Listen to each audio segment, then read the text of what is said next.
Don't. Right. I was at home alone playing Call of Duty. I'm tweaking again. Jesus. Hold on. You got your snacks, your cuddle buddy, and your Adidas. Check, check, check. Ah, that's good. What's up, dog? These are random. I was at home alone playing Call of Duty between 1 a.m. and 2 a.m. During this time, I got a phone call from a random phone number, and of course, the first thing I think of is that it's just somebody who's either prank calling me or just doesn't have the right number. After I hung up, a few seconds later, I received a phone call from the same number. When this happened, I'll admit I felt a little chill run down my spine, but since I was home alone, I was thinking that if this person was just prank calling me, I could say whatever I want until either I or the person hangs up. So I answered it. I said hello in a sort of annoyed voice. And that's where you clucked up at. Really? You clucked up by being home alone, because I know you're not stressed. There was no response. Instead, all I heard was something that still freaks me out. I heard what sounded like a cat hissing, but in a much deeper pitch. He get one off. Of course, out of surprise, I became defensively hostile. I said into the phone, "Look, buddy, if you call this number again, I'll have my friend who's a police officer track this number and arrest you." Oh, no. But this didn't even faze whoever was on the other end of the phone. Instead, all I got in response was disturbing low-pitched laughter. My heart dropped. "Why are you calling?" I said. Then, this is what still gives me nightmares to this day. As clear as day, in a dark, almost demonic voice, I heard, "I'm just waiting for you to come upstairs." Oh, no! Without hesitation, I ran out of the house and ran across the street to my friend's house and asked his dad to call my dad while trying to explain to him what happened at the same time. After he called my dad, my friend's dad called the police. They arrived in 5 minutes and found nothing upstairs, but they did find the back door open.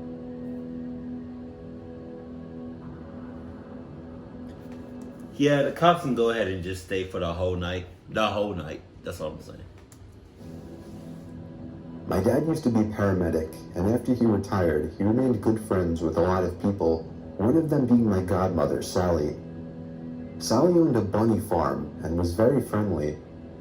My family and I loved her dearly, and my parents decided to make her my godmother, but she also had a brother named Terry. Terry was a very quiet man. He never said much and kind of had a weird vibe on him. Yes, sir. But he was never around that much, so I didn't give it much thought. It was Thanksgiving, and we all decided to eat together. It was a great dinner, but his presence just really made me uncomfortable. While they were over, my God... Because his presence make you really uncomfortable, you keep an eye on our mother closet. That's all I gotta say about that one. Mother and I were working on the computer my parents used, and I noticed my brother and Terry were in the family room. I went out to see them just watching TV. Nothing was going on. The next day, we all went to church, and Terry asked me if my brother had a Facebook account. I said no, because that was the truth. My brother wasn't into social media. Of course he's but not. My thoughts began to wonder why he wanted to befriend my younger brother. At some point, he added me on Facebook, and I noticed that his avatar was that anonymous figure. Weird. Why didn't he have his face on his account? I got an instant message from him. The chat went like this. "Hey there," he said. "Hi. What are you doing up so late?" "I'm a night owl, so I'm usually up late." "Doesn't that make your parents mad?" he said. They don't mind," I said. "A naughty girl, aren't we? Oh. Staying up late. Oh. Would you like to chat?" Oh, no. "Actually, I gotta go now. I have homework," I said, quickly going invisible and closing him out. What the hell kind of chat was that? He was talking to me like I was some slut or something. Curiosity got the best of me, and I decided to go to his account. He didn't have his friends list blocked, so I was able to see all his friends. What I saw and what I felt that night will always haunt me. He had over 200 friends, and all of them were young men between the ages of 14 to 18.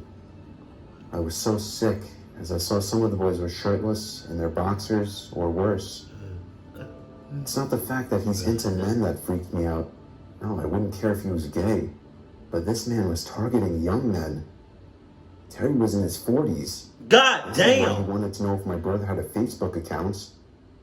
He wanted to add him in his sick boy list. Jesus.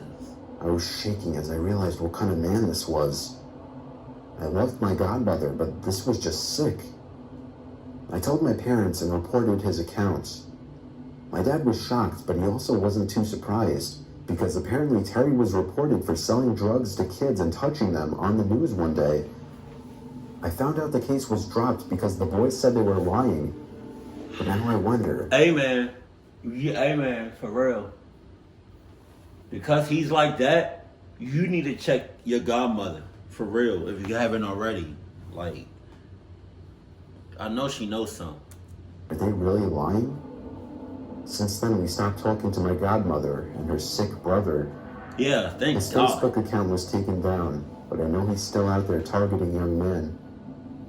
I still have nightmares of him going after me and my brother. Jesus.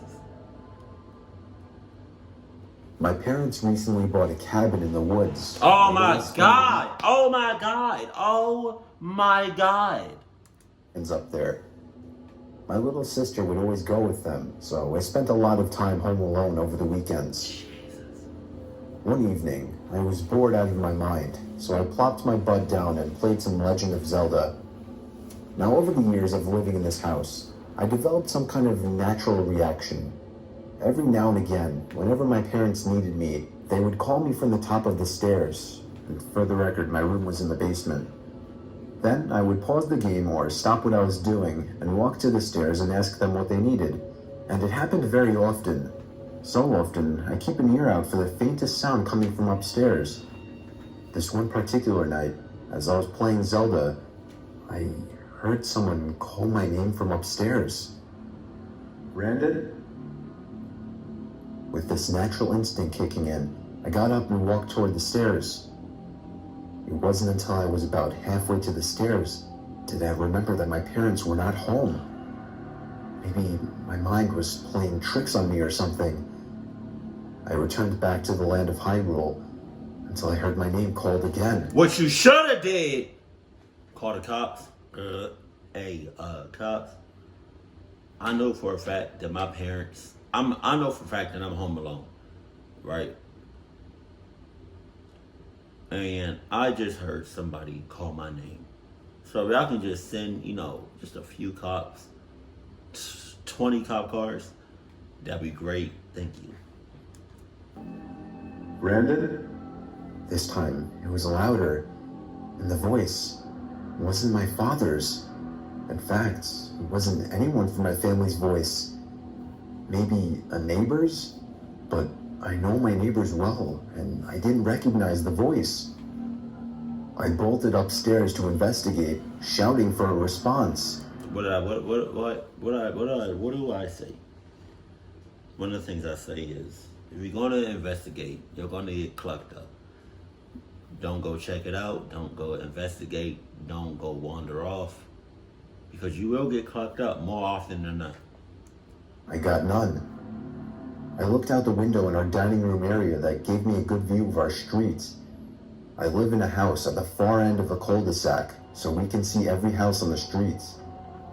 Right before the street opens into the big circle of asphalt, there was a dim streetlight illuminating the streets. Standing directly under the light was a dark and shadowy figure. I tried to see if I could recognize him, but I couldn't, until I realized something about the man that made my blood freeze in horror. The man had no shadow, and I know that because he was directly under a light source. Oh my God. His shadow would be beneath him, but no. I looked in between the legs. No shadow whatsoever. Suddenly, the streetlight flickered for a split second, and the shadow man disappeared. Jesus. I then ran frantically around the house, making sure every door and window was locked and secured. You should already did that. I then locked myself in a closet beneath the staircase and played Pokemon on my DS for the rest of the night.